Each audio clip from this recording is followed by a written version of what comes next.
the bridge across the years. John was expected on the 5 o'clock stage. Mrs. John had been there 3 days now, and John's father and mother were almost packed up. So Mrs. John said, the auction would be tomorrow at 9 o'clock, and with John there to see that things hustled, which last was really unnecessary to mention, for John's very presence meant hustle. With John there, then the whole thing ought to be over by 1 o'clock, and they off in season to catch the afternoon express. And what a time it had been, those 3 days. Mrs. John, resting in the big chair on the front porch, thought of those days with complacency that they were over. Grandpa and Grandma Burton, hovering over old treasures in the attic, thought of them with terrified dismay that they had ever begun. I'm coming up on Tuesday. Mrs. John had written, we have been thinking for some time that you and father ought not to be left alone up there on the farm any longer. Now, don't worry about the packing. I shall bring Murray and you won't have to lift your finger. John will come Thursday night and be there for the auction on Friday. By that time, we shall have picked out what is worth saving, and everything will be ready for him to take matters in hand. I think he has already written to the auctioneer, so tell father to give himself no uneasiness on that score. John says he thinks we can have you back here with us by Friday night or Saturday morning at the latest. You know John's way, so you may be sure there will be no tiresome delay. Your rooms here will be all ready before I leave, so that part will be all right. This may seem a bit sudden to you, but you know we have always told you that the time was surely coming when you couldn't live alone any longer. John thinks it has come now, and as I said before, you know John. So, after all, you won't be surprised at his going right ahead with things. We shall do everything possible to make you comfortable, and I'm sure you will be very happy here. Goodbye then until Tuesday. With love to both of you, Edith. That had been the beginning. To Grandpa and Grandma Burton, it had come like a thunderclap on a clear day. They had known, to be sure, that son John frowned a little at their lonely life, but that there should come this sudden transplanting, this ruthless twisting and tearing up of roots that for 60 years had been burrowing deeper and deeper. It was almost beyond one's comprehension. And there was the auction. We shall not need that anyway. Grandma Burton had said once, what few things we don't want to keep, I shall give away. An auction, indeed, pray what we to sell. Hmm, to be sure, her husband had murmured, but his face was troubled, and later he had said apologetically, you see, Hannah, there's the farm things. We don't need them. On Tuesday night, Mrs. John and the somewhat awesome Maria, whom Grandpa and Grandma Burton never could learn not to curtsy, arrived. And almost at once, Grandma Burton discovered that not only farm things, but such precious treasures as the hair wreath and the parlor set were auctionable. In fact, everything the house contained, except their clothing and a few crayon portraits, seemed to be in the same category. But, mother dear, Mrs. John had returned with a laugh in response to Grandma Burton's horrified remonstrances. Just wait until you see your rooms and how full they are of beautiful things, and then you'll understand. But they won't be these, the old voice had quavered, and Mrs. John had laughed again and had patted her mother in law's cheek and had echoed, but with a different shade of meaning, "No, they certainly won't be these." In the attic now, on a worn black trunk, sat the little old man, and down on the floor before an antiquated cradle knelt his wife. They was all rocked in it, Seth, she was saying. "John and the twins and my two little girls. And now there ain't anyone left, only John and the cradle." "I know, Hannah, but you ain't using that nowadays, so you don't really need it," comforted the old man. "But there's my big chair now. Seems as though we just ought to take that. Why, there ain't a day goes by that I don't sit in it." "But John's wife says there's better ones there, Seth," soothed the old woman in her turn. "As much as 4 or 5 of them in our room." So she did," murmured the man.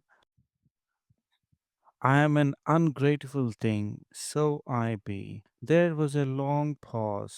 The old man drummed with his fingers on the trunk and watched a cloud sail across the skylight. The woman gently swung the cradle to and fro.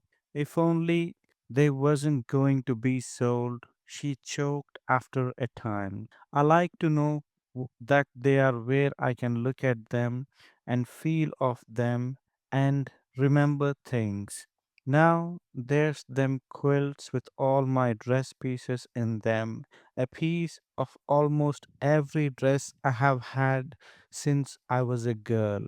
And there's that hair wreath. Seems as if I just couldn't let that go, Seth. Why, there's your hair and John's and some of the twins and there, dear. Now I just wouldn't fret," cut in the old man quickly. "Like enough when you get used to them. Other things on the wall you like them even better than the hair wreath. John's wife says she's taken lots of pains and fixed them with pictures and curtains and everything nice," went on Seth, talking very fast. "Why, Hannah, it's you that's being ungrateful now, dear." So it's Seth, and it ain't right, and I know it. I ain't and going to do so no more. Now see." And she bravely turned her back on the cradle and walked head erect toward the attic stairs. John came at 5 o'clock. He engulfed the little old man and the little old woman in a bear like hug and breezily demanded what they had been doing to themselves to make them look so forlorn. In the very next breath, however, he answered his own question and declared it was because they had been living all cooped up alone so long. So it was, and that it was high time it was stopped, and that he had come to do it. Whereupon the old man and the old woman smiled bravely and told each other what a good son they had, to be sure. Friday dawned clear and not too warm, an ideal auction day. Long before 9 o'clock, the yard was full of teams and the house of people. Among them all, however, there was no sign of the bent old man and the erect little old woman, the owners of the property to be sold. John and Mrs. John were not a little disturbed. They had lost their father and mother. 9 o'clock came, and with it began the strident call of the auctioneer. Men laughed and joked over their bids, and women looked on and gossiped, adding a bit of their own now and then. Everywhere was the son of the house, and things went through with a rush. Upstairs, in the darkest corner of the attic, which had been cleared of goods, sat, hand in hand on an old packing box, a little old man and a little old woman who winced and shrank together every time the going, gone floated up to them from the yard below. At 1:30, the last wagon rumbled out of the yard, and 5 minutes later, Mrs. John gave a relieved cry. Oh, there you are. Why, mother and father, where have you been? There was no reply. The old man choked back a cough and bent to flick a bit of dust from his coat. The old woman turned and crept away, her erect little figure looking suddenly bent and old. Why, what began John as his father too turned away. Why, Edith, you don't suppose he stopped with a helpless frown. Perfectly natural, my dear, perfectly natural, returned Mrs. John lightly. We'll get them away immediately. It'll be all right when once they are started. Some hours later, a very tired old man and a still more tired old woman crept into a pair of sumptuous canopy topped twin beds. There was only one remark. Why, Seth, mine ain't feathers, and mine is yours. There was no reply. Tired nature had triumphed. Seth was asleep. They made a brave fight, those two. They told themselves that the chairs were easier, the carpet softer, and the pictures prettier than those that had gone under the hammer that day as they sat in hand in the attic. They assured each other that the unaccustomed richness of window and bed hangings and the profusion of strange vases and statuettes did not make them afraid to stir lest they soil or break something. They insisted to each other that they were not homesick and that they were perfectly satisfied as they are.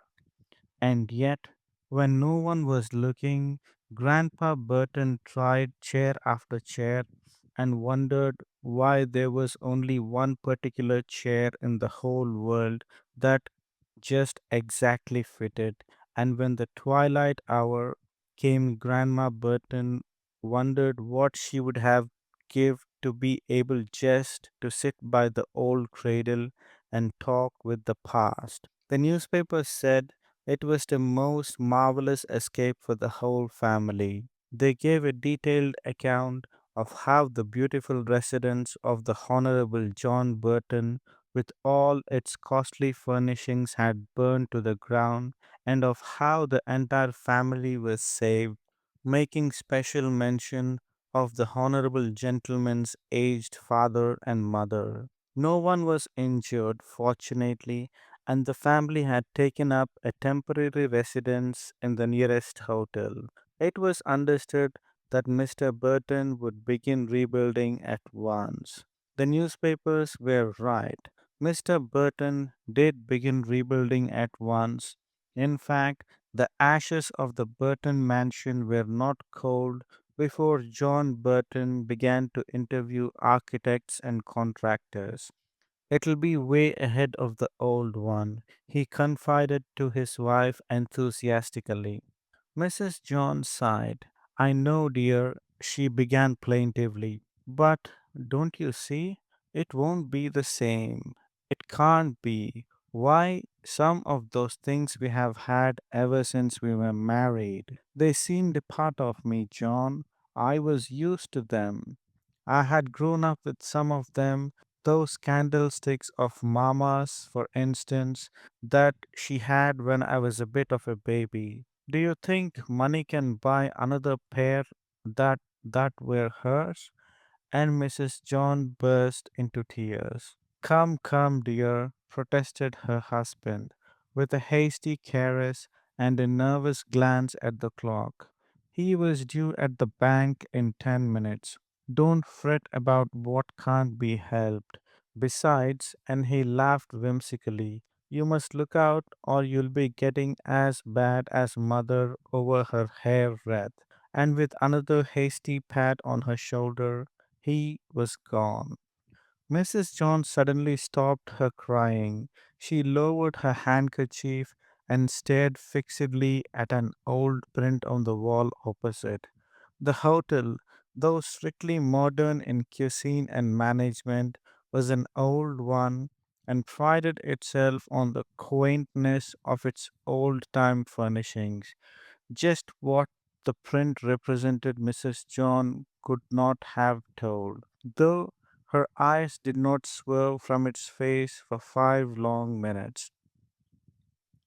What she did see was a silent, dismantled farmhouse, and a little old man and a little old woman with drawn faces and dumb lips. Was it possible? Had she indeed been so blind? Mrs. John rose to her feet, bathed her eyes, straightened her neck bow, and crossed the hall to Grandma Burton's room. Well, mother, and how are you getting along? She asked cheerily. Just as nice can be, daughter.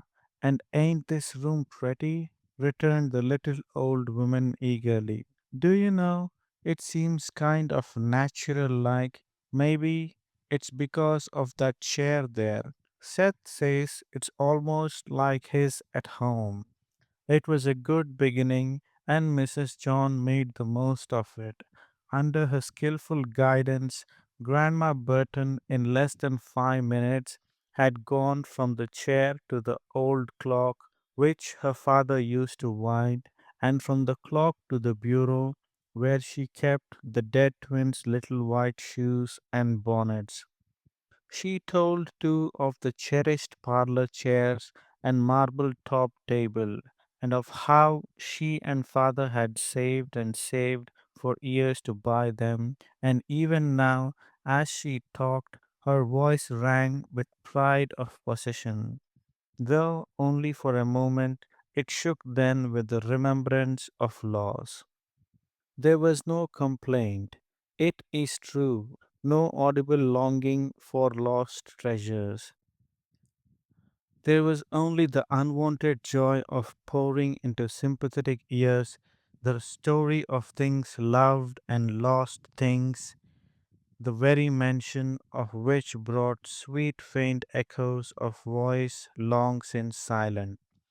There, there, broke off the little woman at last. How I'm running on. But somehow something set me to talking today. Maybe it was that chair that's like your father's, she hazarded. Maybe it was, agreed Mrs. John quietly as she rose to her feet. The new house came on apace. In a wonderfully short time, John Burton began to urge his wife to see about rugs and hangings. It was then that Mrs. John called him to one side and said a few hurried but very earnest words, words that made the Honorable John open wide his eyes.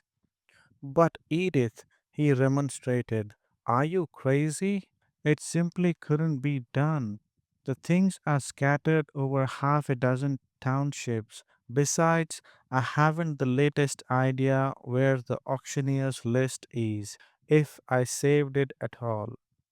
Never mind, dear. I may try surely, begged Mrs. John, and her husband laughed and reached for his checkbook. Try, of course, you may try.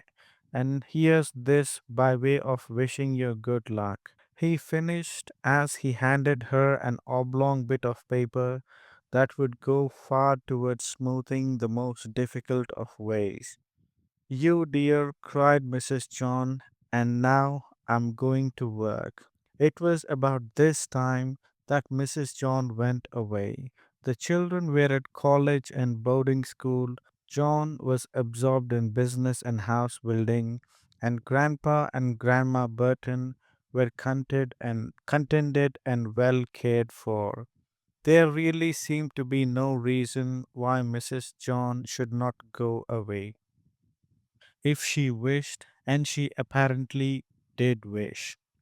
It was at about this time, too, that certain Vermont villages one of which was the Honorable John Burton's birthplace, was stirred to sudden interest and action. A persistent, smiling faced woman had dropped into their midst, a woman who drove from house to house and who, in every case, left behind her a sworn ally and friend pledged to serve her cause. Little by little, in an unused room in the village hotel, there began to accumulate a motley collection: a clock, a marble topped table, a cradle, a patchwork quilt, a bureau, a hair wreath, a chair worn with age and years. And as this collection grew in size and fame, only that family which could not add to it counted itself abused and unfortunate. So great was the spell that the persistent, smiling faced woman had cast about her. Just before the Burton house was finished, Mrs. John came back to town. She had to hurry a little about the last of the decorations and furnishings to make up for lost time. But there came a day when the place was pronounced ready for occupancy. It was then that Mrs. John hurried into Grandpa and Grandma Burton's room at the hotel. Come, dears, she said gaily. This house is all ready and we are going home. Done so soon? Faltered Grandma Burton, who had not been told very much concerning the new home's progress. Why, how quick they have built it! There was a note of regret in the tremulous old voice, but Mrs. John did not seem to notice. The old man too rose from his chair with a long sigh, and again Mrs. John did not seem to notice. Yes, dearie, yes, it's all very nice and fine, said Grandma Burton wearily, half an hour later, as she trudged through the sumptuous parlors and halls of the new house. But if you don't mind, I guess I'll go to my room, daughter. I'm tired, terrible tired. Up the stairs and along the hall trailed the little procession. Mrs. John, John, the bent old man, and the little old woman. At the end of the hall, Mrs. John paused a moment, then flung the door wide open. There was a gasp and a quick step forward. Then came the sudden illumination of two wrinkled old faces. John, Edith! It was a cry of mingled joy and wonder. There was no reply. Mrs. John had closed the door and left them there with their treasures. The end.